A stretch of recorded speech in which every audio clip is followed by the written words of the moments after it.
Today, I'm going to show you how to convert a Word document into a PDF in just a few easy steps.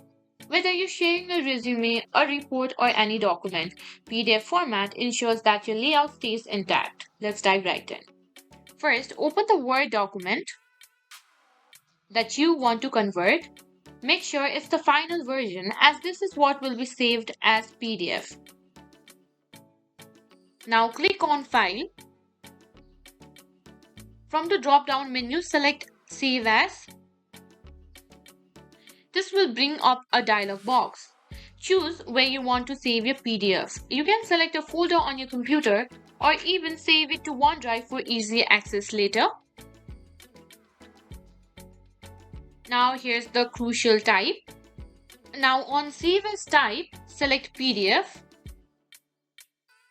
Now before you save, you can click on option to adjust settings like which pages to export or if you want to include document properties. Once you're satisfied, click on Save. Now let's check our newly created PDF. This is our PDF.